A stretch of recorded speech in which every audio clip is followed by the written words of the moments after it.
Coucou, c'est Ella pour Intimité Partagée, le podcast où je vais chez quelqu'un pour partager son intimité et lui poser des questions très très intimes et très très agréables, surtout pour la personne. Aujourd'hui, je suis avec Théo. Coucou Théo. Bonsoir. Théo, donc, qui est un ami très proche de moi pour commencer ce podcast et qui part bientôt à Londres. Donc, on fait le podcast avant qu'il s'en aille parce qu'après, il sera plus là. Voilà, c'est pratique. Théo, est-ce que tu peux te présenter et parler un peu de tes passions? Alors, j'étudie actuellement les lettres. Donc, je pars étudier à Londres ma troisième année de lettres, de licence. Donc, j'aime énormément la littérature, mais aussi le théâtre, beaucoup, ainsi que le cinéma. Le cinéma, c'est vraiment depuis tout petit. Le théâtre, je l'ai découvert l'an dernier. Du coup, c'est mes trois principales passions, mais j'aime aussi énormément l'art, donc plutôt l'histoire de l'art. Avec les tableaux et la sculpture. J'ai découvert récemment la BD, mais je pense que c'est pas encore une passion. Sinon, mes passions, c'est la culture, la créativité, l'art, la musique. Oh, pardon, la musique. La musique. Et c'est tout. C'est déjà pas mal. Donc, on est sur un profil très culturel et très très agréable. Donc, la première question que je vais poser, étant donné que je suis chez toi pour entrer dans ton intimité personnelle, c'est de décrire ton appartement.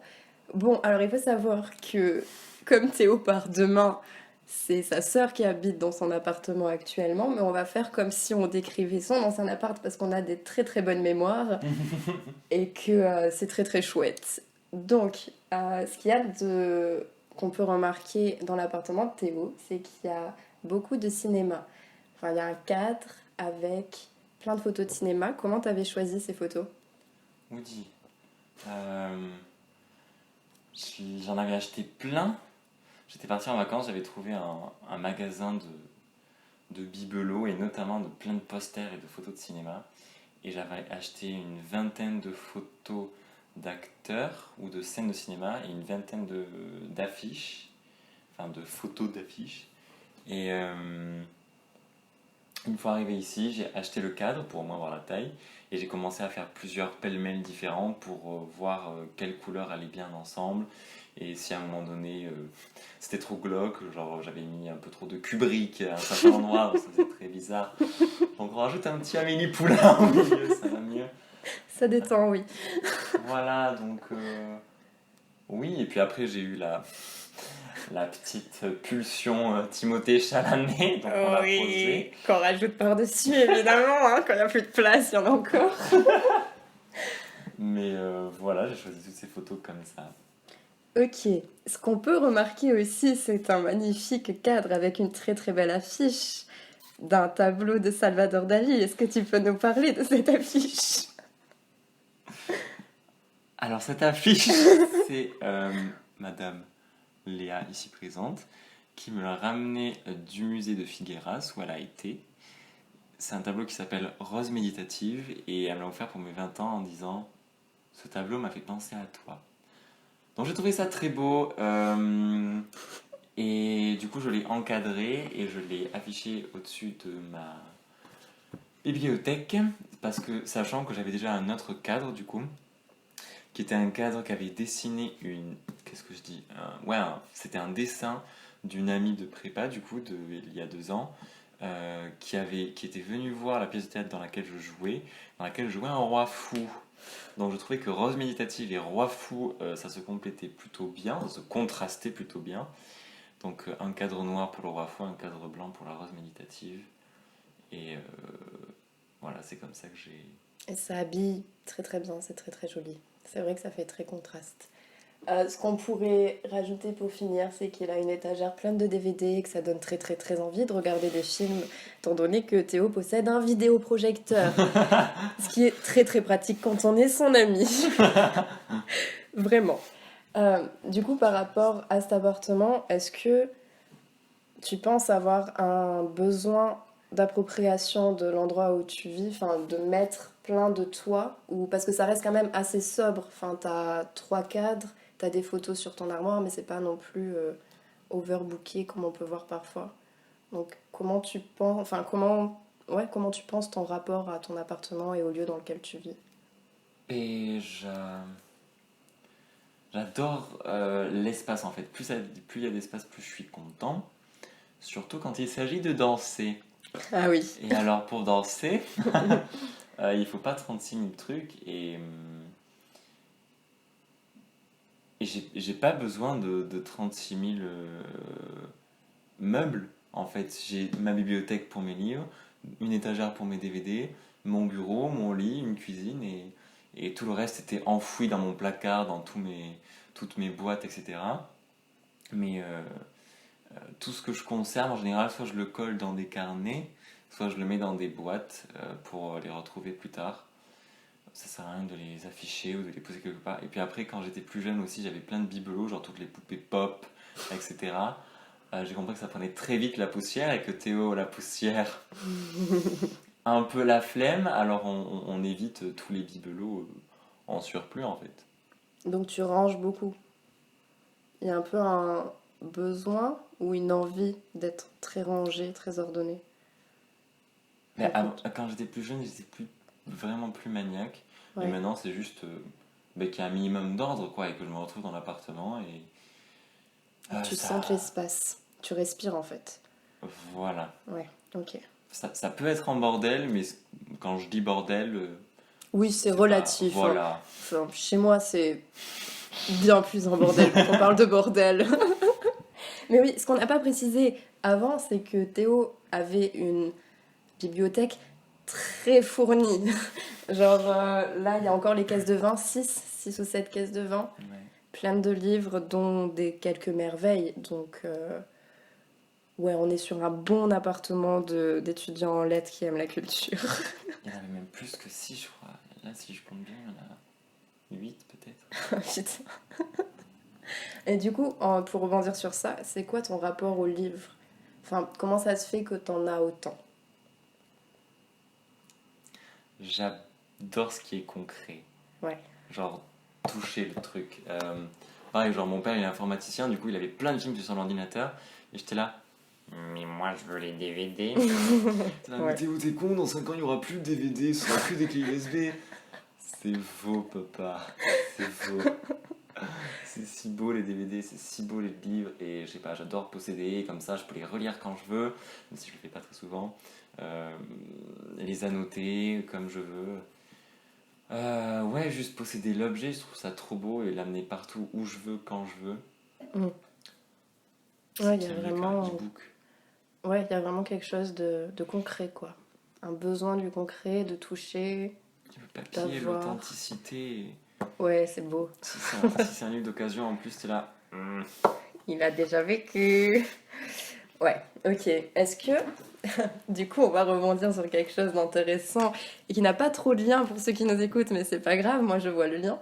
Est-ce que ce besoin de concret qui s'oppose, du coup, à ton père, qui lui n'en a pas forcément besoin, on peut le rapprocher à quelque chose que tu m'as dit récemment, qui est que tu as besoin d'agir et de faire plutôt que de penser, enfin d'être toujours occupé, d'avancer, d'évoluer concrètement, alors que ton père, le papa de Théo est bouddhiste, est plus dans la spiritualité et dans le je veux évoluer intérieurement et qui accomplit entre guillemets moins de choses du coup concrètement. Enfin, comment tu pourrais parler de ce besoin du coup d'agir? Tu penses qu'il vient d'où? Je pense qu'il vient avant tout de ma mère. Elle m'a toujours appris à me démerder tout seul et à me bouger, même si j'en avais pas envie. Elle m'y forçait, ce qui est une méthode tout à fait efficace apparemment. Mais en gros, ben, je pense que c'est aussi relatif à l'âge. Mm. Parce qu'on a 20 ans et du coup, bah alors déjà, je crois un petit peu en l'astrologie et du coup il faut savoir que je suis un double signe d'air, Oui. signe d'air, ascendant signe d'air, et donc je suis constamment en mouvement et mais je m'adapte très vite aussi. Et du coup, enfin, j'ai la philosophie en tête de si je ne le fais pas maintenant, quand est-ce que je le ferai? Mm. Et je me dis, tant que tu as 18, 19, 20 ans, enfin, si tu le fais pas à 20 ans, tu le feras quand, quoi? Et je regarde mon père, et c'était un boulet quand il était jeune, il faisait que des conneries, et il s'éclatait avec tous ses amis. Euh, euh, mais plutôt dans l'excès, tandis que moi je suis très modéré. Ouais. Et aujourd'hui, il a 48 ans, il a 3 enfants, et il a trouvé le bouddhisme, et enfin, ses projets sont déjà réalisés en fait. Il a eu ses enfants, il a la maison, il est tombé amoureux, et il voit, ben, tu vois moins comment tu peux évoluer, tandis que nous, on a 20 ans, si on n'évolue pas maintenant, c'est plutôt rester statique que avoir vécu. Pour l'instant, il faut vivre, il ne faut pas trop se poser de questions. C'est vrai que ça, c'est quelque chose qui revient souvent chez Théo. Quand. Moi, personnellement, quand j'ai des dilemmes et que je lui en parle, la phrase qui revient souvent, c'est bon, si tu fais ça, si tu fais pas ça maintenant, tu le feras plus. Ou on a 20 ans, Léa, allez. Et c'est vrai que c'est une philosophie qui peut aider à faire les choses et pas rester coincé dans des situations de est-ce que je le fais, est-ce que je le fais pas. Enfin, dans le doute, autant le faire, quoi. Et voir ce qu'il en découle. Mieux vaut avoir des remords que des regrets. Je sais plus d'où ça vient, ça. Ah, c'est Big Flo et Oli. Oh putain. Yes. Mais c'est une bonne philosophie et j'aime beaucoup Big Flo et Oli au passage. Ok, ah oui, j'avais une question aussi, qui était le fait, par rapport un peu aux mêmes choses de faire et agir, le fait que tu t'occupes vraiment beaucoup, enfin, je te connais, tu sors vraiment beaucoup, il y a peu de temps que tu passes seul avec toi-même posé. Est-ce que tu penses que ça pourrait être une forme de fuite de soi ou une recherche perpétuelle d'enrichissement, comme tu disais avant, il faut vivre maintenant, etc. Ou est-ce que tu penses qu'il y a quand même une petite part de fuite de justement de la spiritualité que ton père cultive, que tu retrouves quand tu es seul avec toi-même? Est-ce que tu penses que ça te fait peur ou pas du tout? Ben alors, je suis très souvent occupé et je vois souvent des gens, mais c'est souvent des bons gens.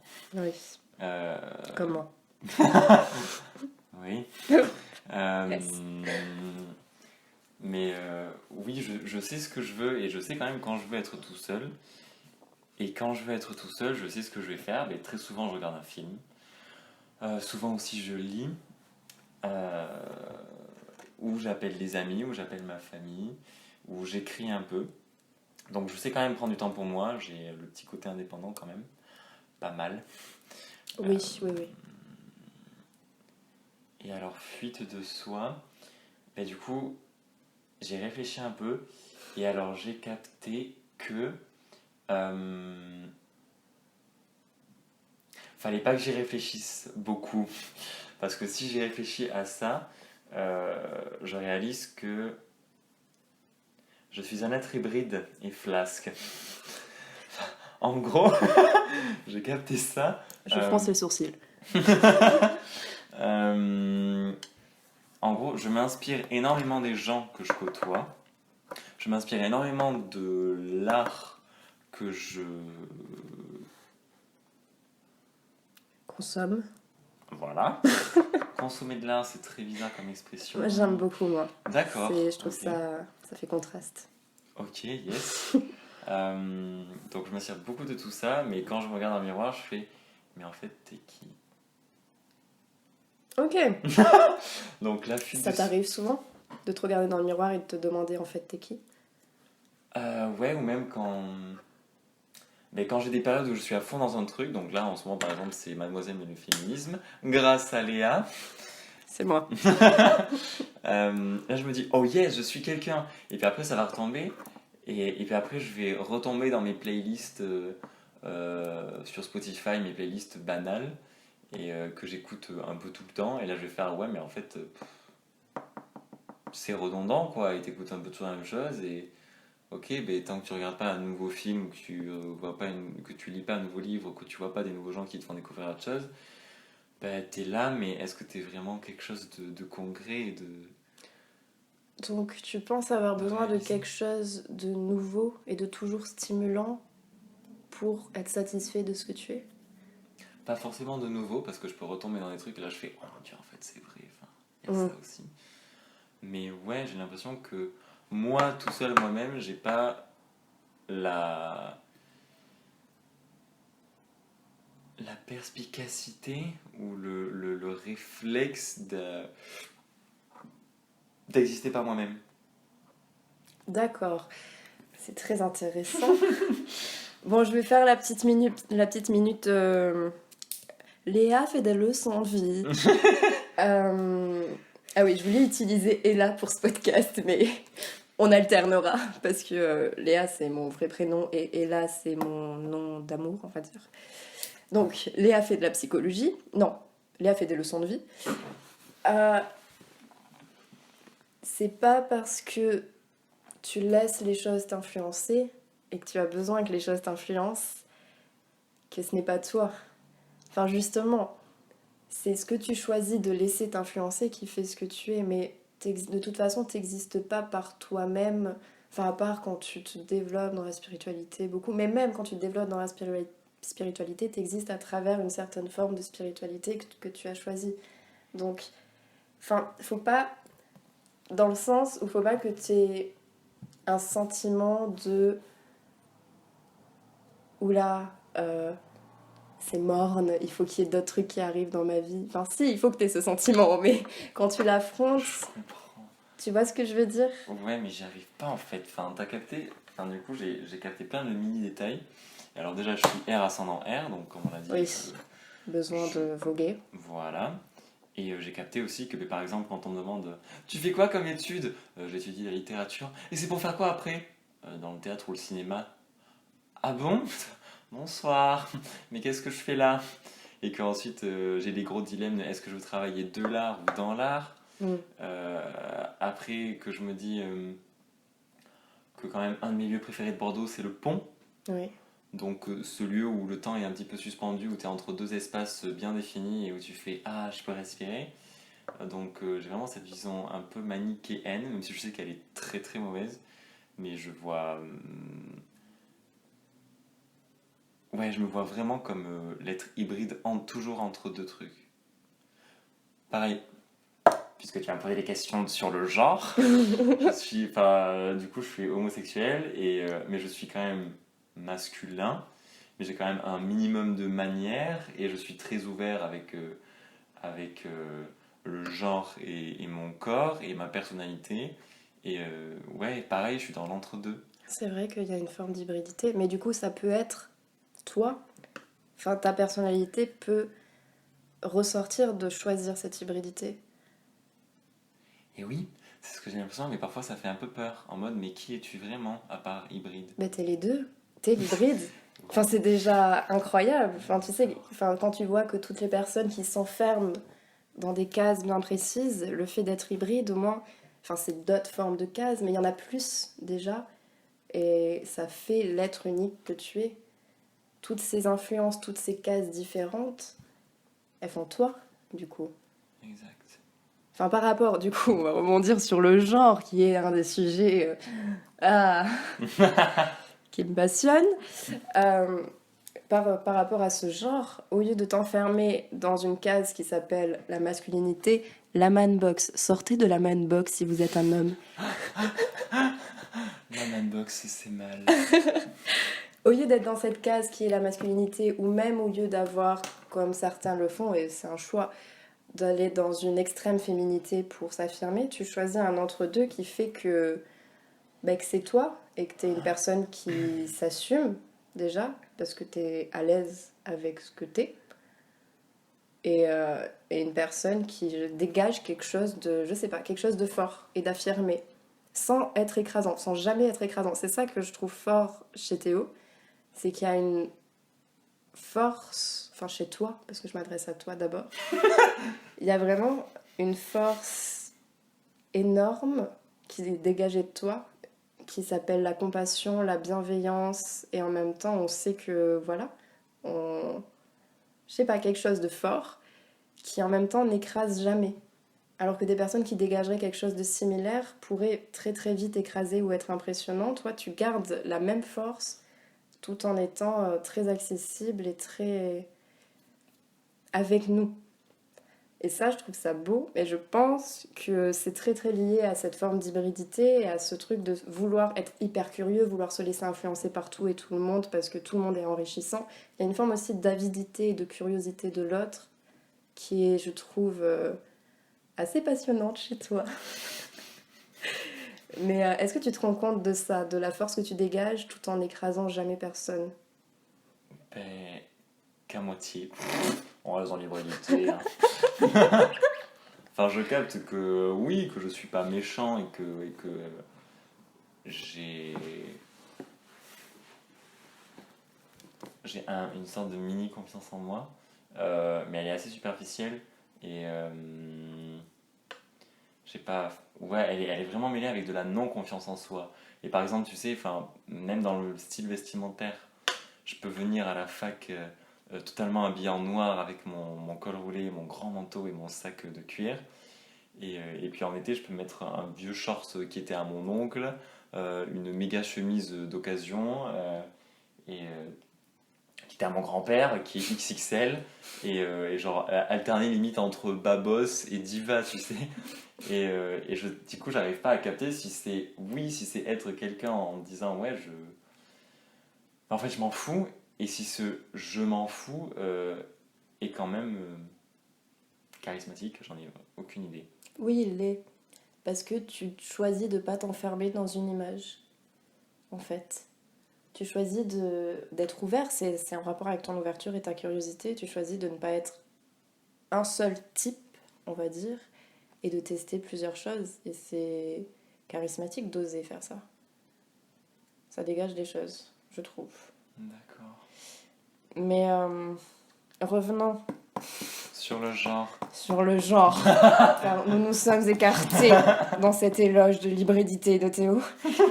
Mais, mais à quel moment tu t'es dit, ok non, depuis quand tu as réfléchi à ça, au genre? Est-ce que tu as réfléchi à ça et si oui, depuis quand? J'y ai pas vraiment réfléchi. En gros, je sais que ma personnalité, ainsi que ma manière d'agir, etc., était très écrasée au lycée. Du coup, je m'effaçais beaucoup, et une fois arrivé en prépa, ben, j'ai explosé. Mais, euh, mais la prépa, c'est quand même un cadre, ben, du coup, très régulé et strict, du coup, qui met quand même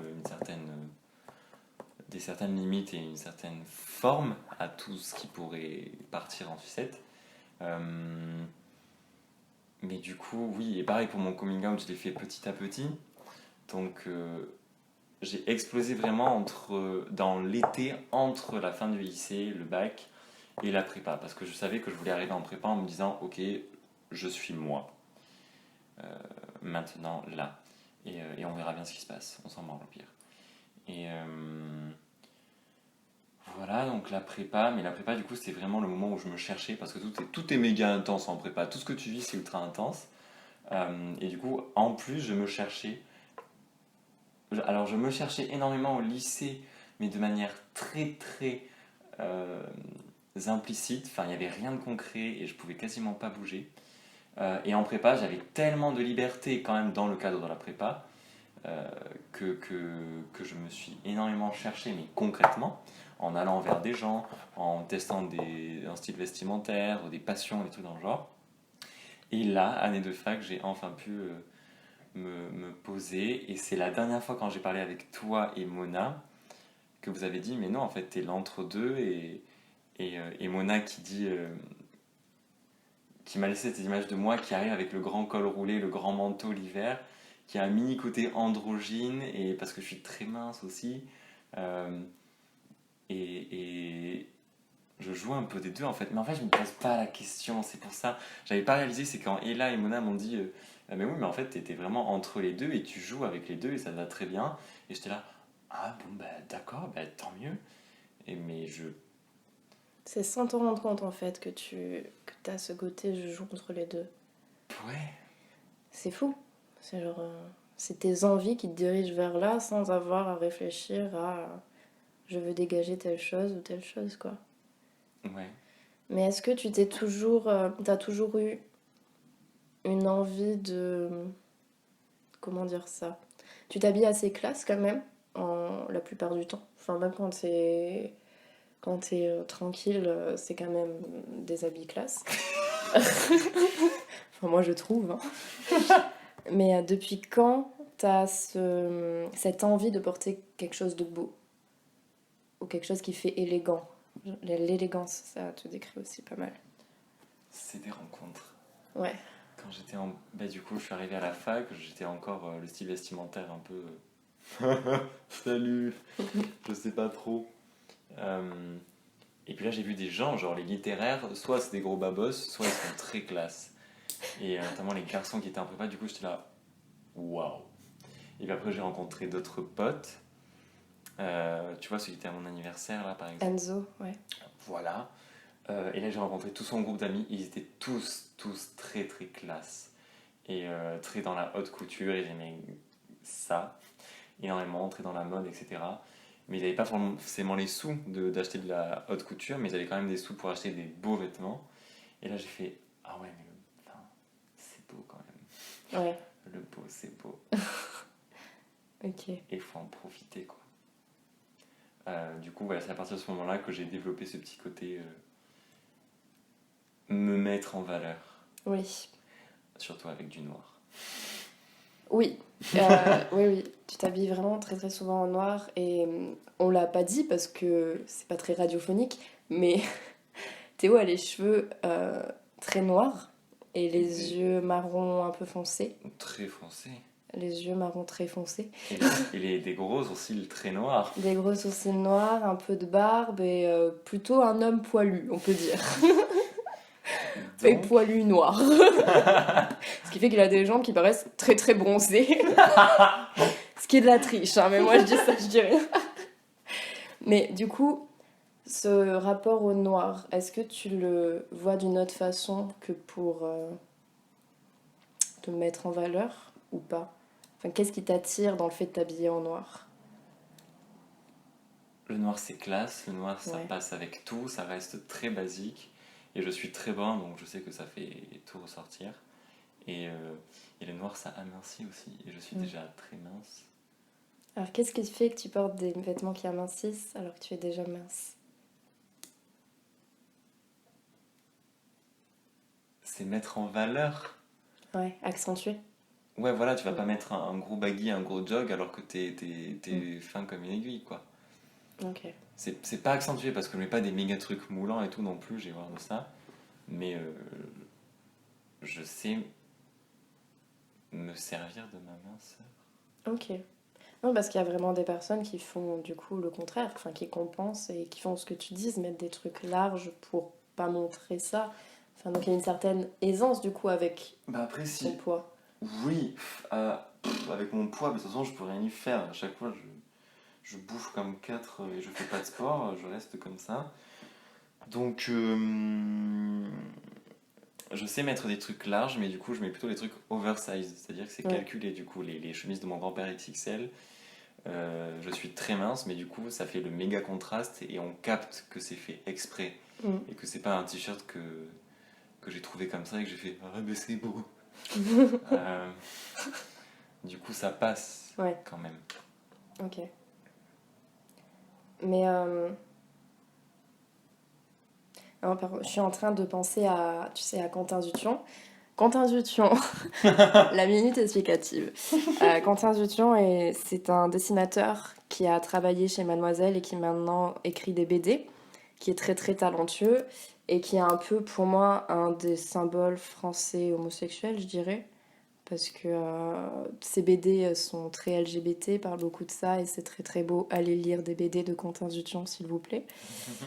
Donc du coup, ce que j'étais en train de penser, c'était que Quentin Dupion avait un rapport...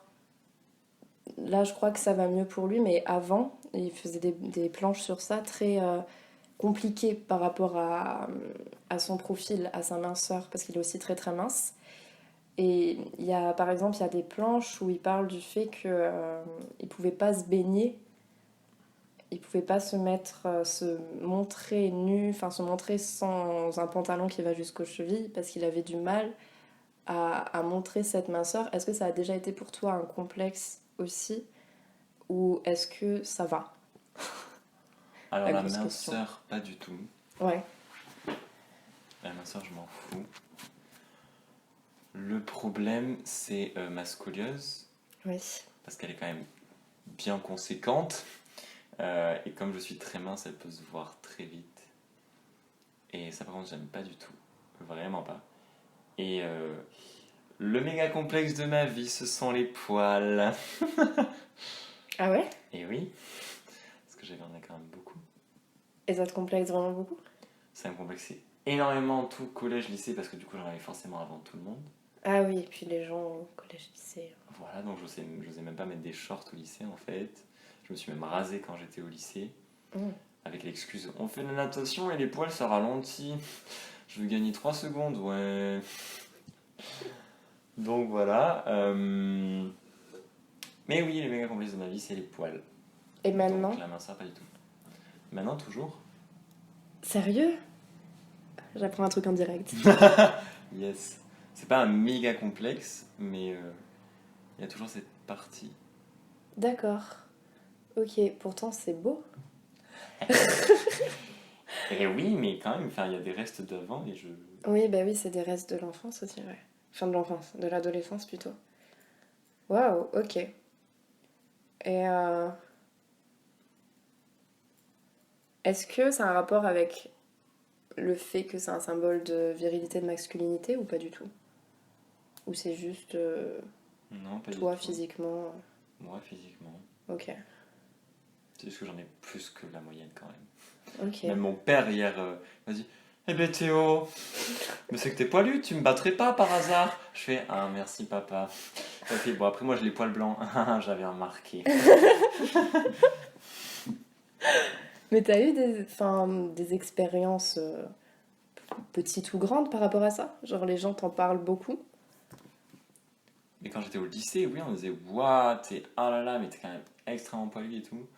Genre même mon meilleur ami, même si c'est pas du tout méchant et j'ai appris à ne pas le penser méchant, parce que c'est juste qu'on s'en fout.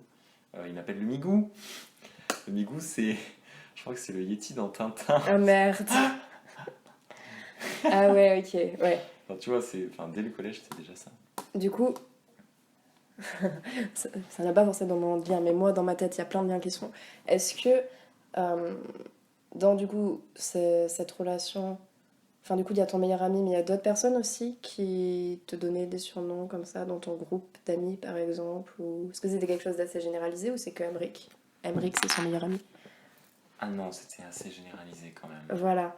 Donc ma question, c'était, est-ce que, on rebondit sur autre chose, mais est-ce que par rapport à ton homosexualité, il y a eu ce genre de choses de aussi faire des blagues qui sont pas méchantes, mais qui se sont, comment dire, généralisées quoi, dans le groupe, ou pas?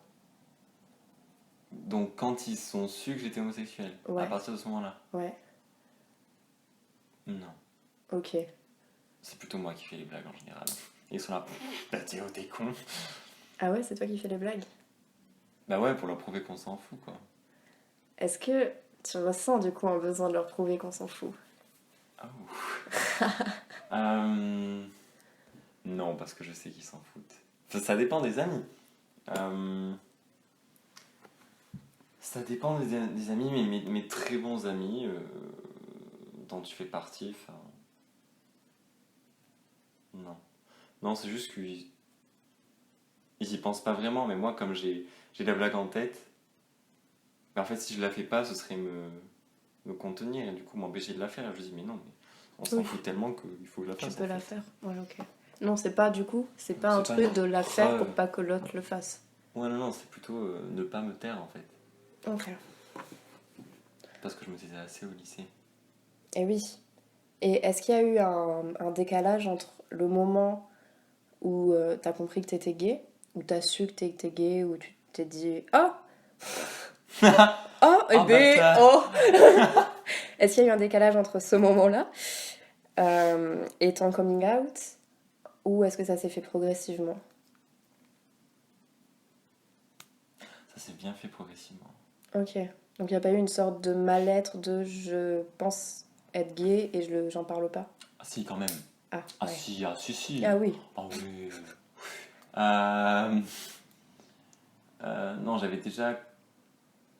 Ah, je me souviendrai toujours en CM2, une fille qui m'avait dit euh, mais Théo, plus tard, je suis sûre que tu seras gay. J'étais là, non, je te jure que non. Et puis arrivé au lycée, je me suis fait un peu bully. Et, Ouais. et là, du coup, j'ai commencé à me poser des questions en mode, mais pourquoi ils auraient pas raison? Enfin, je sais pas, enfin, il y a moyen en fait, j'en sais rien. Et petit à petit, j'ai le désir envers les garçons qui a commencé à grandir. Mais arrivé en seconde, j'ai totalement changé de ville et d'amis, etc. et tout, nini. Donc je suis arrivé, et là, j'étais encore plus perdu. J'étais là, ok, en fait, il y a quand même des filles qui sont très très belles, oh là là, et il y en a une particulièrement, je la trouve très belle, etc. Et, euh, et puis petit à petit, j'ai capté que non, en fait. Du coup, plutôt vers fin seconde, première. Non, toute l'année de première, c'était là, l'année de première, c'était chaud, chaud, chaud, chaud, chaud. Parce que en plus, j'ai téléchargé les applications de rencontres. Du coup, j'étais là, bon, mais ok, c'est bon, en fait, j'ai juste envie de rencontrer des garçons. Mm. Et je disais à personne. Mais je disais que dans ma tête. Comme je disais à personne, c'était toujours pas réel en fait. Ouais. J'avais pas mis les mots dessus. Et c'est fin première, l'été entre la première et la terminale, que j'ai été le dire à ma meilleure amie. J'ai mis 20 minutes à lui dire une phrase. Je crois que peut-être il y aurait moyen, éventuellement, la possibilité que... Elle était là, mais quoi, qu'est-ce qu'il y a? J'ai dit que je sois gay. Elle a fait, oh putain, mais t'es con, tu m'as fait peur. Je dis, ah, mais moi aussi, tu m'as fait peur. Et au moment où je l'ai dit, du coup, elle a fait, ah ok, elle m'a posé quelques questions. Et là, j'ai vraiment posé les mots dessus et ça l'a rendu réel, le fait de le dire à voix haute et de le dire à ma meilleure amie. Et, euh, et à ce moment-là, j'ai commencé à vraiment m'épanouir en tant qu'homosexuel, en mode, ben c'est bon, il n'y a pas à tortiller du cul pour chier droit. J'aime plutôt les zizi. La bite. Ok. Donc il y avait quand même une certaine peur, quoi. Par rapport à... Avant de le dire à Alexia, Alexia c'est sa meilleure amie, il y a... Il y avait une appréhension quand même. Je savais qu'elle allait m'accepter tout. Enfin, Bah oui. Et comment ça se fait que tu as eu cette appréhension alors que tu la connaissais, que tu savais que... ben, ça faisait très longtemps, c'était comme lui avoir menti pendant longtemps. Ah oui, je vois. D'accord, t'avais l'impression de ne pas avoir été honnête avec elle. Ouais. Ok. Oui, c'est un peu... Ouais, c'est une forme d'honnêteté. Mais du coup, elle t'a rassuré sur ça rapidement. Ah oui, il y a même pas pensé, elle était là, ah bon, ben ok. Enfin, Bah oui, c'est normal. Enfin, faut le temps aussi que ça se fasse. Ok. Bah... Ouais, ultra intéressant. Je sais plus d'où on partait pour arriver là, mais... du genre, hein, des poils. Ah oui, du genre et des poils. Oh! Sachant que... Que ouais, t'as un peu du mal avec tes poils. Comment ça se fait que... Ça n'a rien à voir. Comment ça se fait que tu te laisses pousser les cheveux en ce moment? Parce qu'en ce moment, t'as les cheveux relativement longs. Léa qui essaie de faire des liens, des petites questions comme ça, bon. Mais ouais, c'est très intéressant, je pense, ce que t'as à dire sur le fait de te laisser pousser les cheveux maintenant, même si c'est relativement simple et basique. Du genre, je veux tester et Timothée Chalamet est très beau. Bonsoir. Mais est-ce que t'as d'autres trucs à rajouter sur ça ou pas? Ben, contrairement à mes poils, on m'a toujours dit que mes cheveux étaient très beaux. Mm. Parce qu'ils étaient très noirs et très épais et très lisses. Et quand j'ai vu des photos de ma mère jeune, j'ai vu qu'elle avait des magnifiques cheveux noirs, épais, très longs. Et j'étais là, waouh, ok, en fait, c'est très très beau.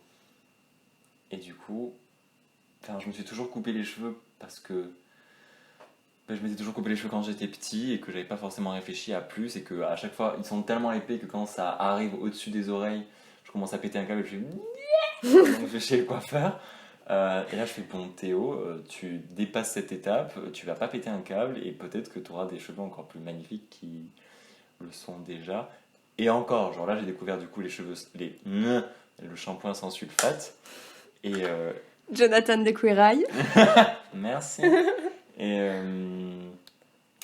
et du coup, ça les a rendus encore plus beaux, je trouve, parce que hier, même mon père, hier soir, je l'ai vu du coup, et après la remarque, ah bah dis donc, t'as plus de poils que moi, on dirait. Il m'a dit, tu t'es lavé les cheveux quand? Je fais, bah hier, enfin ce matin. Il fait, ah oui, ça se voit. Ah, pourquoi? Ils ont un peu changé de texture. Et j'étais là, ah, et alors, c'est bien fait. Ouais, ils sont bien comme ça. J'étais là, ah mais c'est parce que je mets du shampoing sans sulfate, ça. Moi, j'étais là, bon. C'est vrai que ouais, il brille plus. C'est incroyable. Ah, faut acheter du shampoing sans sulfate. Toujours écouter Jonathan. Pour ceux qui n'ont pas la ref, Queer Eye, c'est une série de... où 5 queer mecs, Les Fab Five. les Fab Five, donnent des conseils dans plusieurs domaines. Et il y en a un qui s'appelle Jonathan, qui est un peu une diva et un peu la meilleure personne sur Terre, qui s'occupe des cheveux et du grooming, c'est-à-dire la barbe, le visage, tout ça, et qui conseille les shampoings sans sulfate. Parce que ça agresse les cheveux, le sulfate. C'était la minute beauté. Ouh là là, on est parti sur plein de trucs. Ah oui, non, mais tant qu'on parle du corps, Oh putain. nous allons parler maintenant de la bite.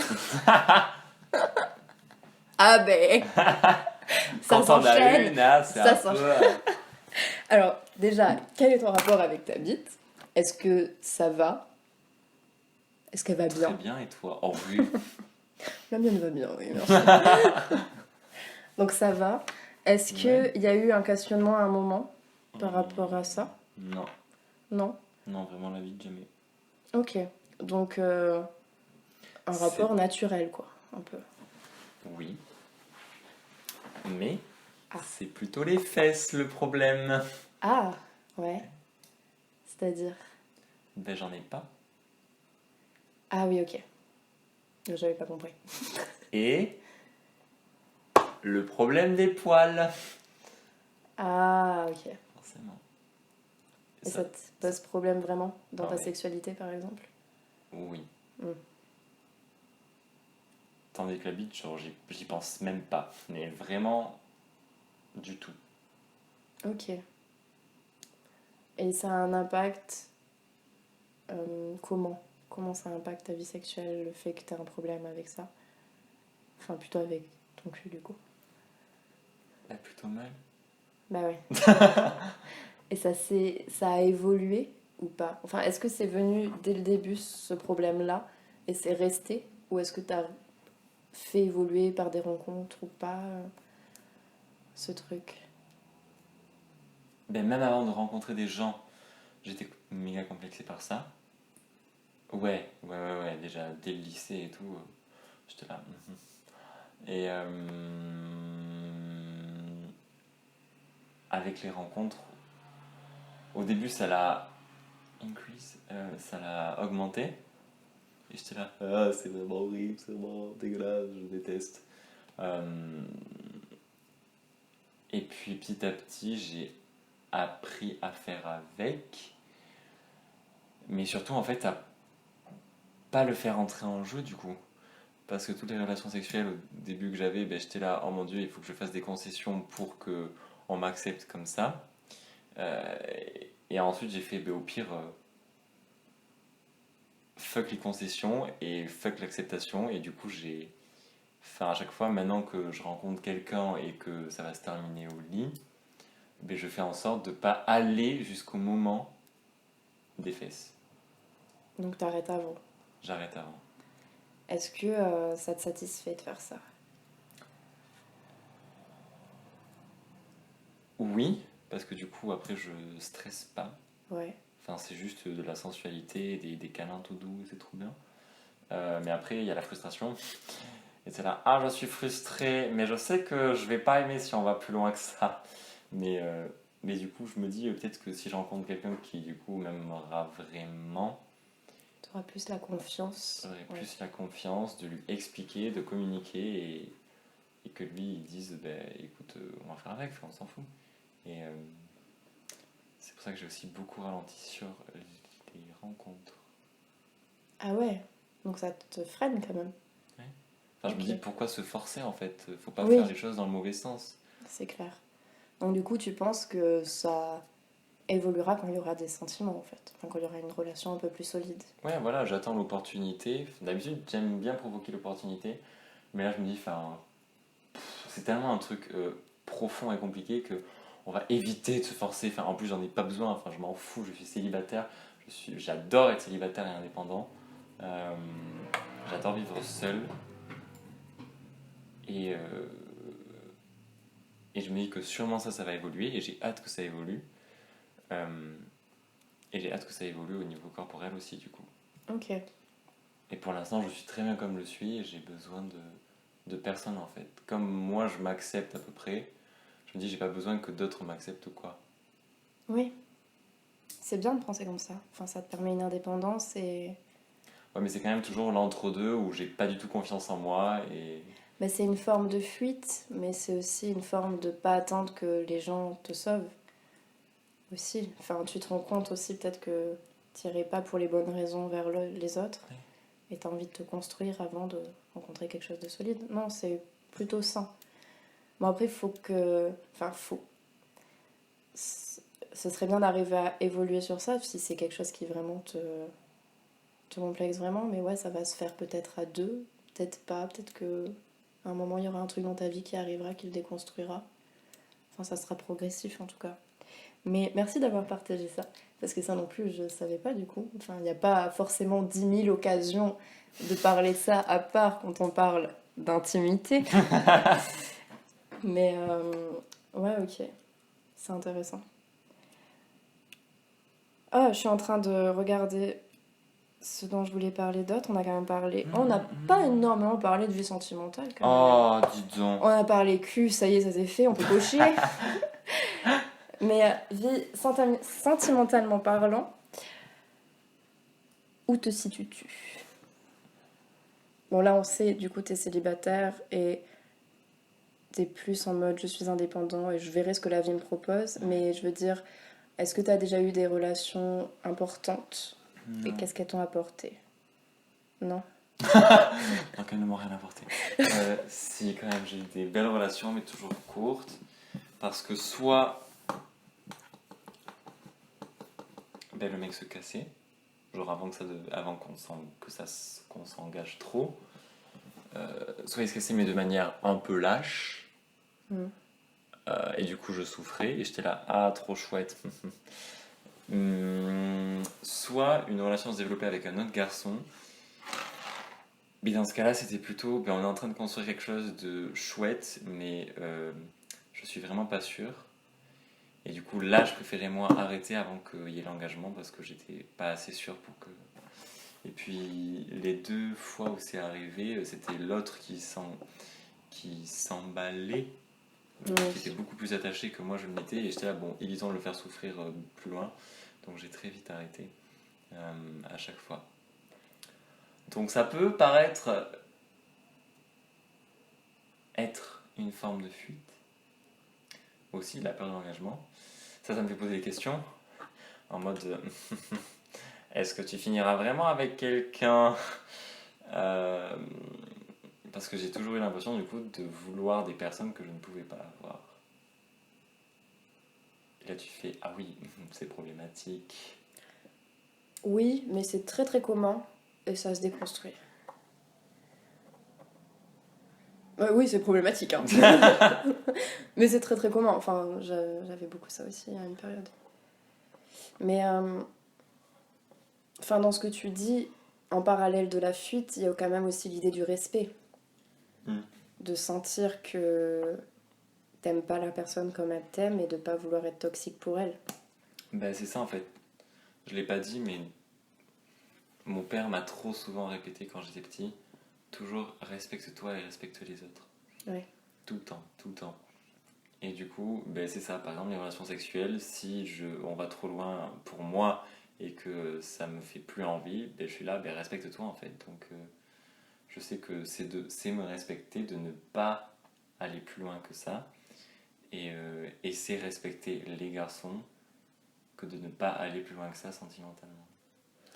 C'est incroyable. Enfin, c'est incroyable. Ça devrait... En fait, ça devrait tellement être quelque chose de normal. Mais ça fait ne pas prendre de risques. Il y en a du coup qui prennent des méga risques, après ça fait des déblocages, genre ça les débloque, et après c'est one again is to fly. Oui, mais... Non, le respect, c'est important. Oui, mais non. Ah, navré. Non, je suis d'accord que prendre des risques et souffrir, ça fait évoluer. Mais avoir comme valeur le respect le plus tôt possible...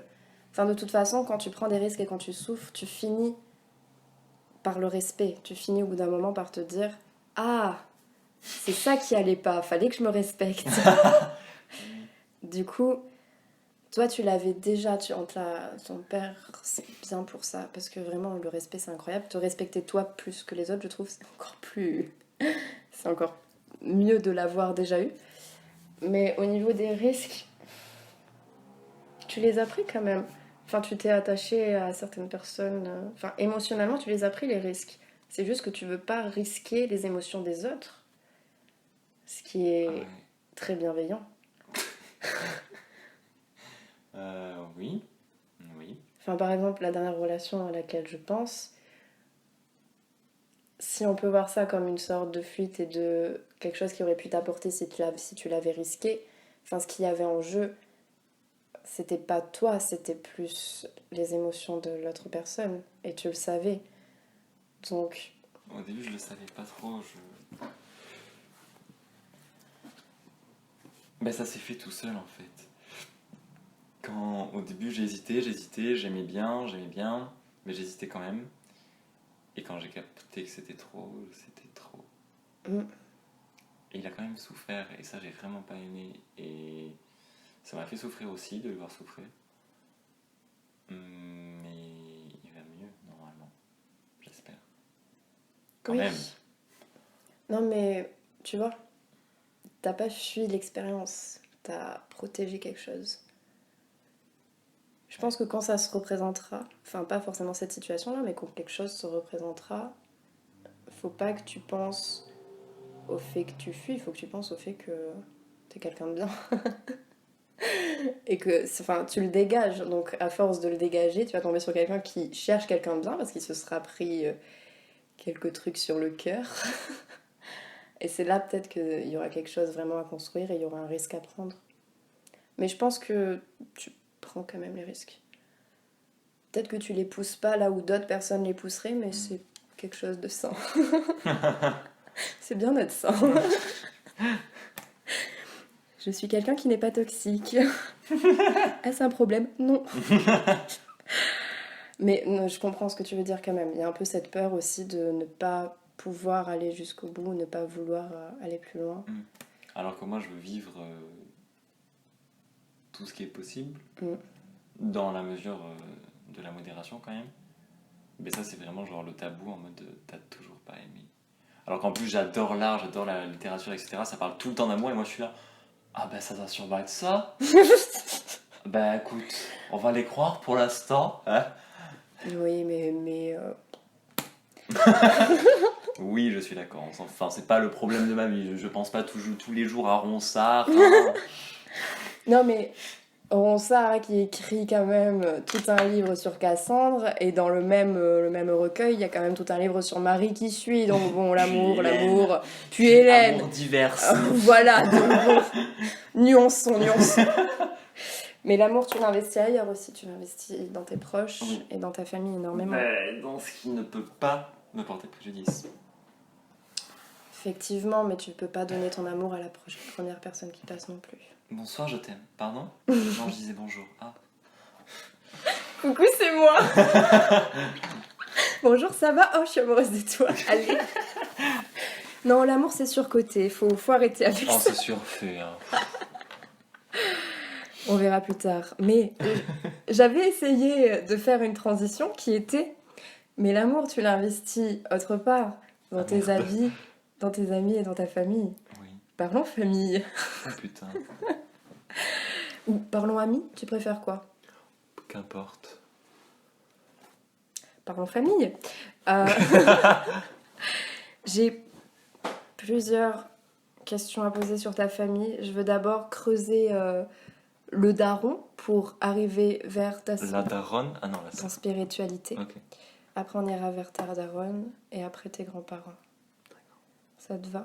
Bon, ben, dis ce qui te vient par rapport à ce que je viens de dire. La meuf qui a la flemme. Non. Easy peasy, lemon squeezy. Allez. Oh non, easy peasy. Alors, mon père. Mon père, au début, Enfin, du coup, mes parents ont divorcé quand j'avais 4 ans. Donc, à partir de là, je l'ai vu qu'un week-end sur 2, jusqu'à ce que je déménage chez lui. Que j'aille habiter chez lui à partir du lycée. Ouais. Et du coup, quand j'étais petit, c'était un peu mon modèle. Parce que c'était une personne qui montrait bien plus d'affection que ma mère n'en montrait. Et mais qui nous donnait un petit peu ce qu'on voulait aussi. C'était un peu genre le papa cool, mais dans la mesure quand même. Et qui a découvert le bouddhisme du coup et qui nous a appris plein de belles choses, mais qu'un week-end sur 2. Ouais. Et puis petit à petit, j'ai appris des choses sur lui qui m'ont fait comprendre qu'en fait personne n'est parfait et que l'erreur est humaine, mais ça l'a quand même désacralisé. À quel âge? Environ. Vers 11-12 ans. Putain, c'est tôt. C'est bien. Ok, yes. Non, pardon, c'est bonne parce que réponse. je Bon, compare. Mais je trouve que 11-12 ans, c'est tôt pour désacraliser la figure du père. ok. Cool. Mais du coup, on se retrouve sans modèle. Oui. Ouais, à un âge où on en a encore besoin. Non, mais du coup, c'est là que je me suis mis à fond dans les films et les séries et j'ai trouvé d'autres modèles. Je vous dis. On vient de regarder le temps qu'on a passé à parler. On parle beaucoup. Ça fait beaucoup déjà. Mais c'est pas grave, c'est très intéressant. Mais ouais, ok. T'es pas en retard du coup, par contre. Quelle heure est-ce ? Non, du tout. Ok, c'est bon. Mais ouais, du coup, tu t'es réfugié dans la culture à un moment où ton père a été un peu désacralisé. Ouais. Et ma mère aussi. Et ta mère était désacralisée en même temps? Ma mère a jamais été sacralisée en fait. D'accord, ouais. Mais je la reconnais à tous deux beaucoup de qualités, mais aussi beaucoup de défauts. Ouais. Mais ils font ce qu'ils peuvent. Ce qui est cool avec mon père, c'est qu'on peut parler. Ce qui est bien avec mon père, c'est qu'on peut parler. Et ce qui est bien avec ma mère, c'est que elle sait prendre des décisions. Elle avance. Et elle me fait avancer. Toujours dans la sécurité et dans la... Mais toujours dans la mesure aussi. Enfin, elle sait me cadrer, en fait, tout en me poussant à juste la petite pichenette qu'il faut. Tandis que... Ouais, c'est en fait pour prendre une décision, j'appelle ma mère. Et pour prendre une décision plus émotionnelle, spirituelle, ou si j'ai des questions et que je veux parler de quelque chose, là c'est plus mon père. Ma Ok. mère est plus dans l'action. C'est des figures qui se complètent en fait. Oui. Et comment ça se... Ah, intéressant. Le fait que toi, tu t'identifies quand même plus à l'action, même si tu as quand même beaucoup de spiritualité. Là, la sensibilité à l'art, ça en fait un peu partie aussi. Comment ça se fait que tu te sois plus construit sur le modèle de ta mère au niveau concret, je dirais? Ben, je dirais que j'ai vécu avec elle plus longtemps Eh oui. Ok. et qu'elle est quand même restée dans nos vies, même quand on a déménagé. Ouais. Donc elle m'a fait prendre les réflexes petits déjà. Genre Ok. en CM1, CM2, ah ben tu prends le bus et tu vas jusqu'à dans Biarritz Centre et comme ça tu vas prendre les cours de chorale au conservatoire. Genre, bon, d'accord, je vais prendre le bus. Ouais. Ça a vraiment été trop marquant en mode je vais prendre le bus tout seul tous les vendredis alors que je suis en CM2. Euh, Ouais, c'est vrai. Ouais. Elle te faisait confiance quand même, aussi. Sa mère était comme ça, du coup elle nous a appris ça comme ça. Et elle nous a appris à être débrouillard, à être autonome, indépendant, et elle nous a toujours dit comme ça, si jamais il m'arrive quelque chose, vous pouvez vous débrouiller tout seul.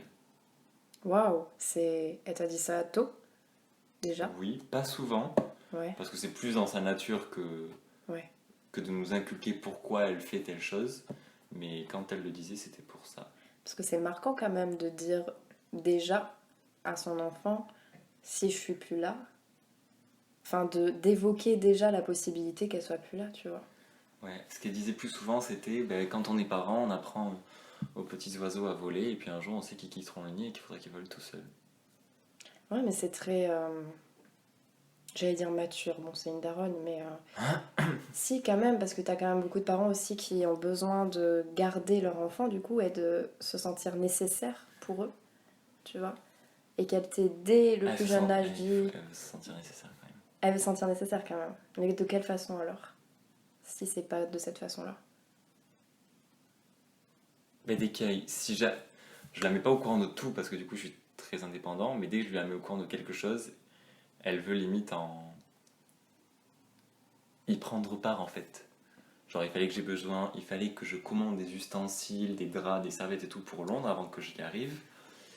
Et elle a pris la décision, elle toute seule, d'aller sur le site qui vendait les kits et de textoter avec le mec en Angleterre qui s'occupe des kits pour demander Hello, my son is coming to England on the 15th.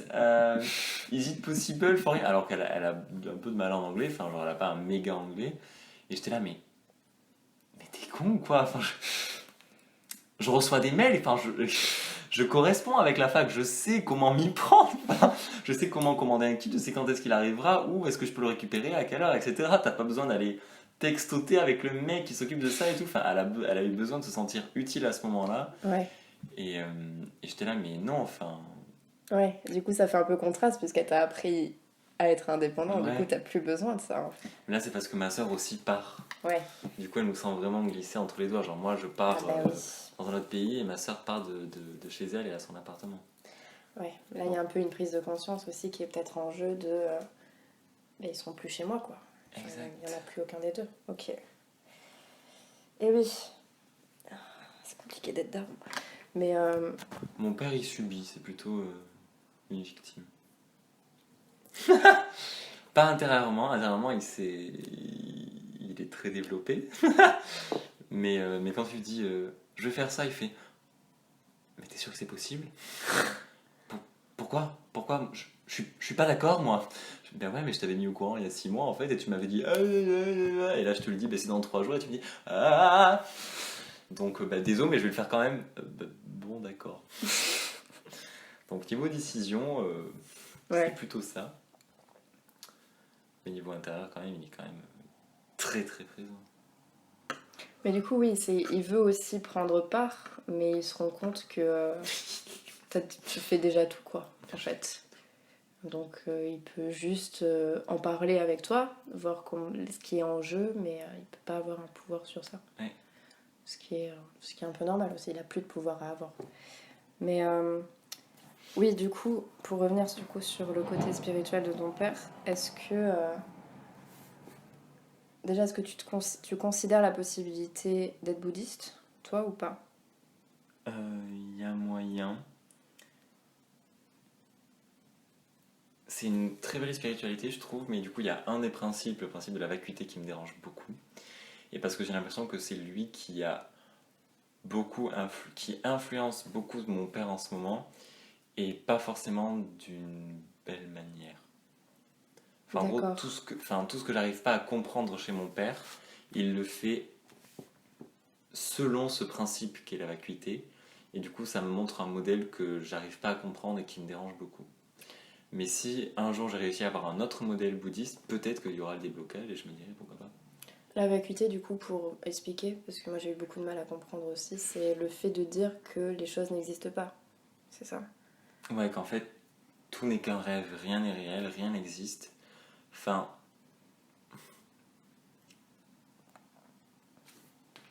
tout existe, mais tout est éphémère. Mm. Et apparemment, il y a un immense pas à faire entre. Il m'a bien précisé que nous, en tant qu'êtres humains, on ne pouvait pas comprendre le principe de vacuité, que c'était impossible, qu'on est fait pour croire que tout est réel. Enfin, on est fait pour la réalité, pour le concret en fait. Et que l'esprit doive accepter que, en fait, ce n'est que sa conscience, Ouais. c'est très compliqué.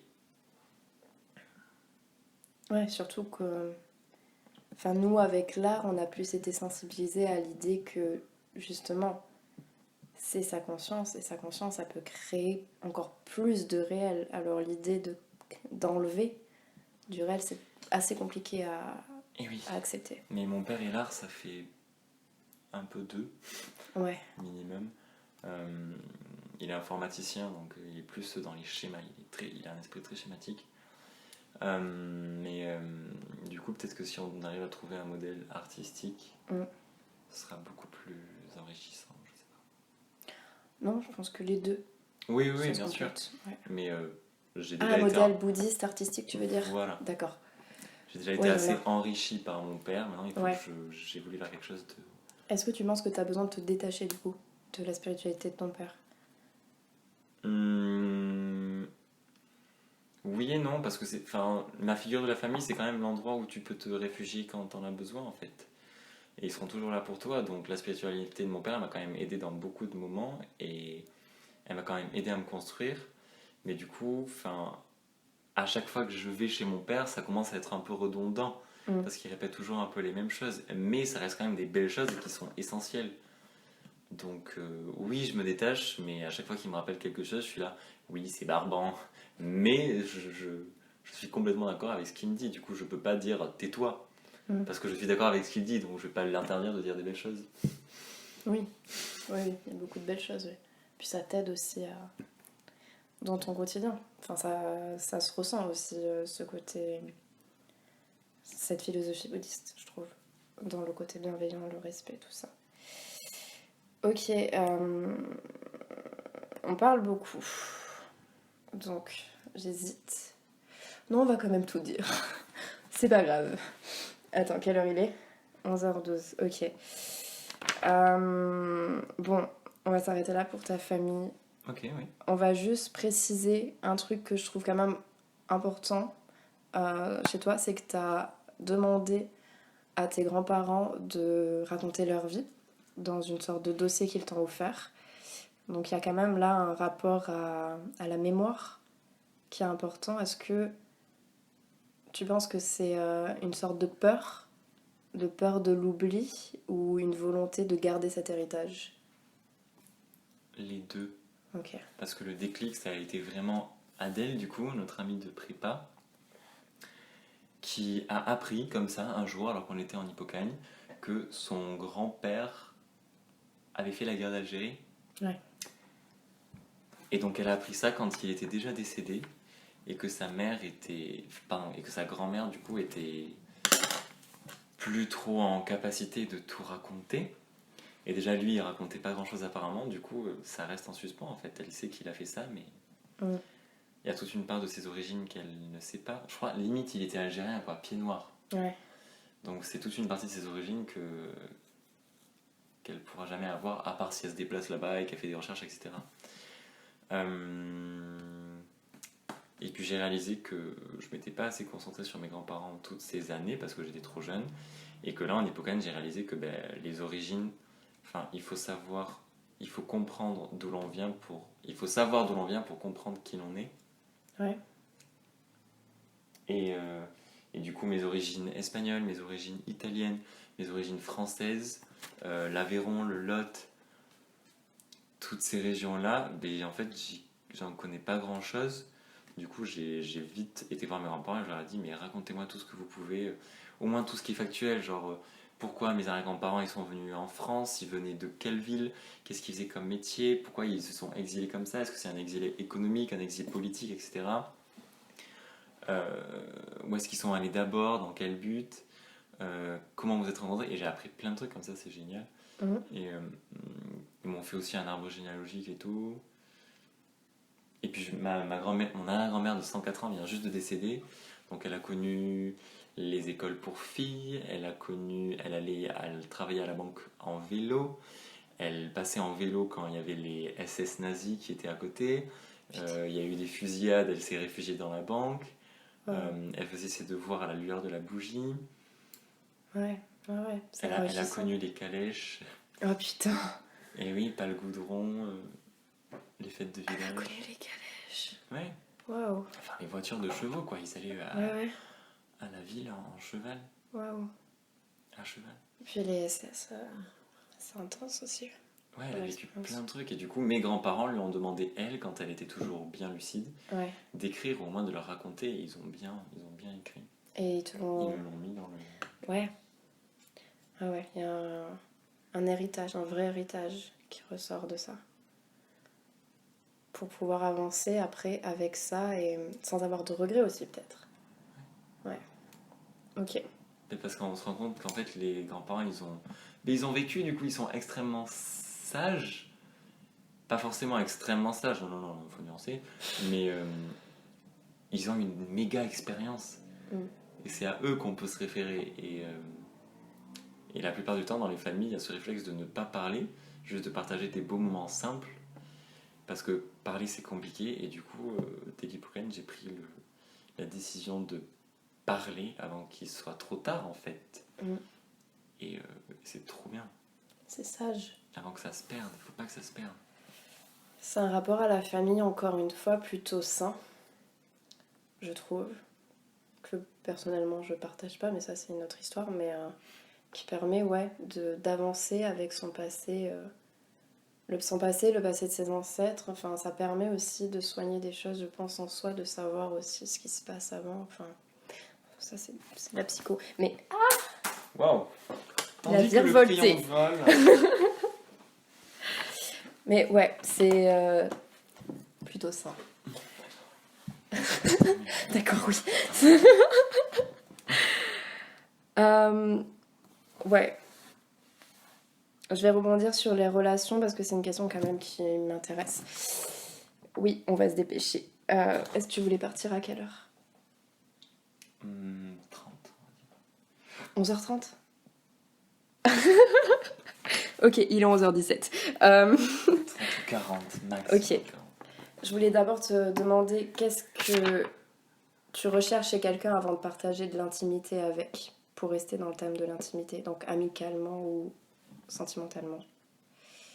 Et on passera les questions sur l'anxiété. Je pense qu'on l'a évoqué un peu avant, de temps en temps. À part si t'as vraiment envie de dire quelque chose sur tes peurs et ton anxiété. Mais sinon, on reste sur quelque chose d'assez positif. Et... Bah, du coup, oui, mon anxiété principale, c'est ne pas être quelqu'un. Ouais. Quelqu'un et ne pas être tout court avec la vacuité de mon père.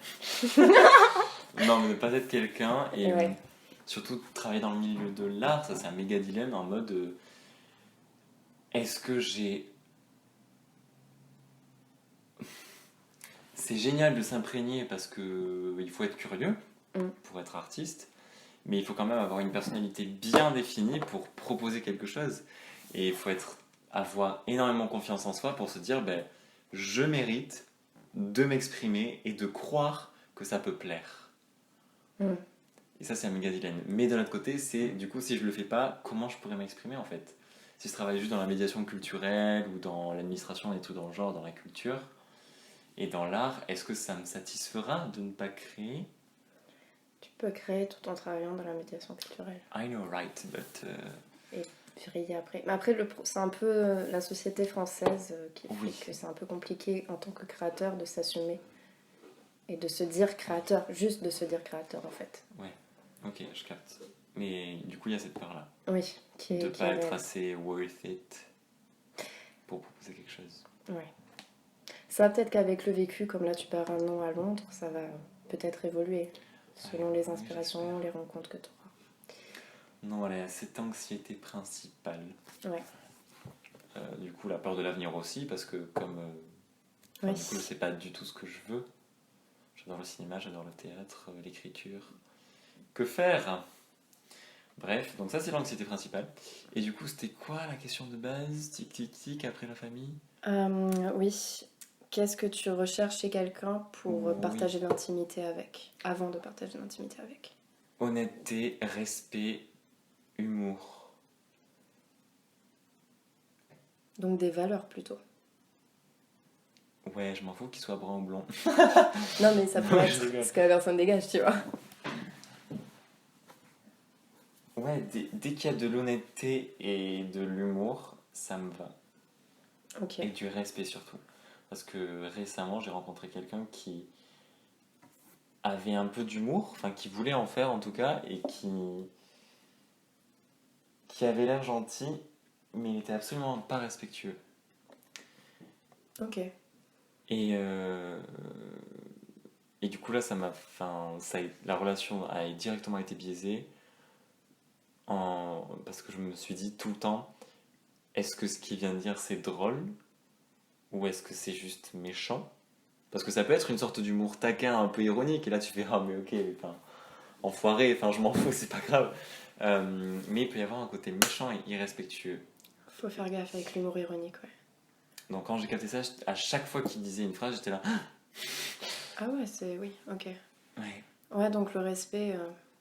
Donc respect, honnêteté et humour. Et surtout, enfin genre, dès qu'il y a un petit côté artistique aussi, on apprécie, hein, Ouais, quand forcément. même, ouais. Et, J'allais te le rappeler quand même. et dans la mesure aussi, parce que j'ai plein d'amis qui sont... Ouais, non, qui manquent peut-être un peu de respect, qui manquent peut-être un peu d'honnêteté, mais qui ont quand même de l'humour, qui ont tous des très bons fonds. Euh, mais comme ils n'ont aucune attirance pour l'art, ils s'accrochent des choses qui m'attirent pas du tout, que je trouve un peu sans intérêt, du style la bouffe, le sexe, Ouais. l'alcool, euh, les jeux vidéo, la télé-réalité, enfin... Mm. Et qu'est-ce qui fait que tu gardes du lien avec ces personnes? Ben, je sais qu'elles ont un bon fond et je veux pas les abandonner en fait. C'est quelque chose de l'ordre de l'affectif, non? De la durée, de la fidélité? Ou plus de la protection? En fait, nos chemins sont en train de se séparer. Ouais. Et je pourrais totalement m'en foutre. Je pourrais leur dire, enfin, Mm. c'est pas grave, on est en train d'évoluer chacun de notre côté et c'est pas bien grave. Mais c'est quand même des belles personnes et j'ai l'impression que je peux être encore le seul à leur apporter un minimum de trucs pour qu'ils ouvrent un minimum les yeux. Mm. Bon, je perds espoir, hein, de plus en plus. À chaque fois que j'y vais, je suis là, ah ouais, d'accord, en fait, Mm. ça devient compliqué. Mais je veux vraiment pas qu'ils souffrent, je veux pas leur faire de mal et je veux pas qu'ils se sentent abandonnés par moi et qu'ils croient que je m'en fous d'eux alors qu'en fait, je m'en fous pas d'eux, c'est juste que nos chemins se séparent. Et la sincérité, dans ça, tu penses que c'est possible? Genre leur dire ce que tu viens de dire?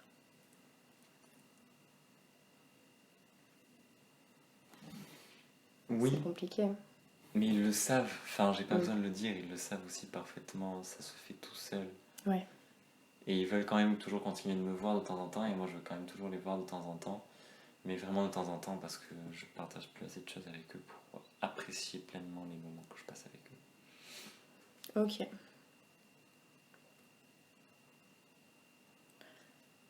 Bon, on va conclure, je pense, Euh, avec une question plutôt chouette, qui sera, je pense, la question récurrente de fin.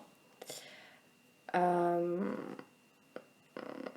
Pardon, je réfléchis du coup, mais bon, il faut faire des choix et il faut avancer. Et cette question, elle me tient vraiment à cœur, donc il faut avoir le temps de la poser. Donc cette question, c'est est-ce que tu t'aimes et comment?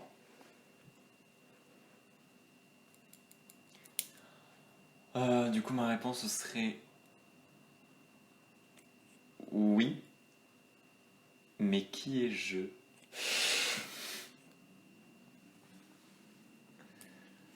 Je m'aime dans tout ce que je dégage.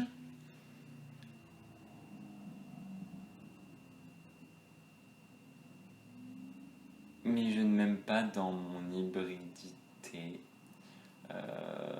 corporellement.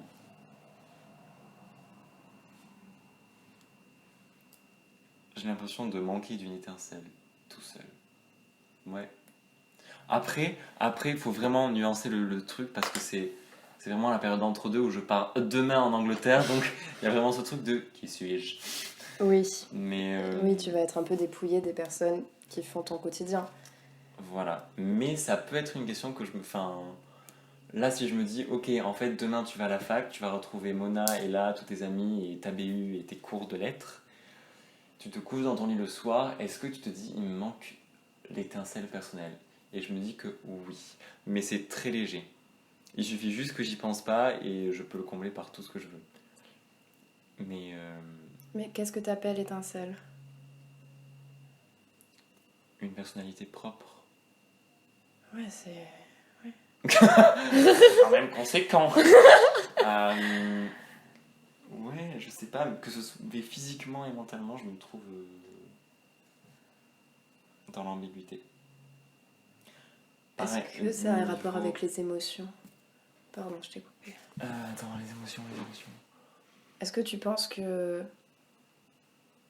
Non. c'est un rapport avec tes émotions qui fait que tu sens que t'as pas cette personnalité propre? Aussi. Parce que c'est quoi ton rapport aux émotions déjà? Comment? C'est quoi ton rapport aux émotions si tu pouvais... Ce genre de questions. Intimité partagée. Émotion. Mais comme on l'avait dit l'autre fois, j'ai compris que j'étais très modéré. Ouais. Et que j'essayais d'aller dans l'excès pour ressentir du coup les émotions. Donc à travers l'art. Et les moments simples aussi, la simplicité.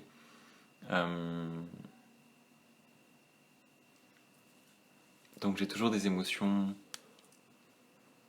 douces. J'ai toujours l'impression qu'il y a un voile en fait au-dessus de mes émotions. Que je les ressens bien, mais qu'elles me transpercent pas.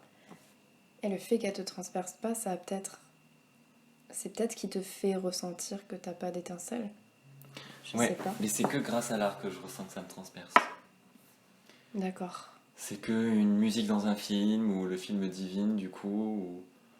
Tu te souviens, je t'avais appelé juste après avoir vu le film Divine, et là j'étais transpercé. Je suis allé sur le pont et j'ai fait... ça c'était énorme. Ouais, t'étais bien en vie ce soir-là. Ouais. Pareil pour Requiem for a Dream. Ouais. Là j'étais ultra vivant. Et aussi pareil quand à Avignon on a couru sous la pluie et après on a mangé des crêpes. Là aussi j'étais bien vivant. Mais tout le reste du temps j'ai l'impression que je ressens des choses mais qu'elles ne me transpercent pas. Mais je ressens bien et je suis très satisfait de bien les ressentir et enfin... Je suis heureux dans tout ce que je fais quand même. Enfin, je t'ai dit que j'avais passé la plus belle année de ma vie, etc. Mais c'est jamais transperçant. C'est pas une joie qui, comme dans Les Faux Monnayeurs, me ferait me suicider tellement j'ai atteint un moment de bonheur parfait. C'est pas de la tristesse qui me ferait être au fond du seau et pleurer toutes les larmes de mon corps. Je pleure très rarement. Donc ça me perturbe aussi. Je me dis, enfin, je sais pas, je vois les gens pleurer, je vois les gens être euphoriques. Et moi non. Ça te perturbe du coup cette intensité que... Sur le moment, non, je m'en fiche et tout. Enfin, je vis parfaitement bien. Mais là, quand j'y réfléchis bien, que je prends le temps de... Intérioriser, aller en profondeur, introspection. De m'introspecter. Là, je réalise et je fais... Ah ouais, mais en fait, ça pourrait être beaucoup plus prenant. I don't know. Ouais, et ce qu'on avait dit suite à cette conversation où tu disais que tu étais modérée et que tu cherchais du coup l'intensité, c'était que je te trouve sain. Donc j'ai redit plusieurs fois dans ce podcast, tu es une personne saine Théo. Mais je sais que moi par exemple, je suis une personne excessive au niveau des émotions et qui essaie de se tourner vers la modération parfois. Et il y a une sorte d'admiration un peu renversée. J'ai l'impression que les excessifs admirent les personnes qui arrivent à être modérées naturellement. Et les personnes modérées ont peut-être aussi une forme de... Enfin, surtout quand tu es sensible à l'art, une forme d'admiration pour tout ce qui est excessif. Donc les deux peuvent se compléter, c'est intéressant. Qu'est-ce qui est le mieux? Faites vos paris. Sondage à la fin du podcast. Vaut-il mieux être modéré ou excessif? J'aime souffrir. Mais sinon, je vais dire que je m'aime, du coup. Et moi, ce qui m'intéressait aussi de savoir, c'est comment tu t'aimes, c'est-à-dire Ah oui. qu'est-ce que tu fais au quotidien pour t'aimer. Genre là, t'as passé la meilleure année de ta vie. Qu'est-ce qui fait que ce quotidien-là, dans l'année qui est passée, était plus beau qu'avant? Mais parce que je suis très fier d'avoir pris conscience de ce que j'aimais réellement. Ouais. Et d'avoir fait des choix qui m'ont fait passer la plus belle année de ma vie parce que j'ai étudié que des choses que j'adorais, j'ai travaillé dans un lieu que j'adorais, j'ai côtoyé des gens que j'adorais et j'ai fait que des choses que j'adorais tout le temps. Et toujours, enfin, j'ai réussi à donner la place à chaque chose dans mon esprit, la place qu'il valait réellement. Ouais. Tu l'as senti se mettre en place, en fait. Ouais, je savais ce dont j'avais besoin, quand j'en avais besoin, et je savais comment l'utiliser, qu'en faire. Ok, c'est une évolution forte du coup que tu as eue cette année-là. Oui, un épanouissement. Oui, on aime s'épanouir et évoluer. Ok, je pense qu'on peut conclure sur ça. D'accord. Moi, je vais conclure en souhaitant la plus belle année possible à Londres, qu'elle soit pleine de partage, de rencontres et encore d'amour et d'épanouissement, mais vers ailleurs. Et tu gardes de toute façon toute la force que tu as eue de l'année qui vient de passer, tu la gardes avec toi et elle t'accompagnera dans ce moment-là. Et l'hybridité, c'est aussi une forme d'être. Tu es une belle personne. Je suis très contente de t'avoir eu pour ma première interview et très très fière d'être ton amie parce que c'est une chance assez incroyable. Je conclus moi aussi en te remerciant pour ton projet. C'était un très bon moment. Je te remercie d'être toi, d'avoir pris cette initiative. C'est très très beau. Et merci pour tout ce que tu m'as dit du coup. Toutes les questions que tu m'as posées qui m'ont fait réaliser quelques petits trucs et quelques gros trucs. Et oui, merci d'être là. Et merci pour ce podcast. Yes! Intimité partagée, Putain, j'ai raté mon outro. Intimité partagée, retenez ce nom. Et si ça vous intéresse, n'hésitez pas à m'envoyer des messages.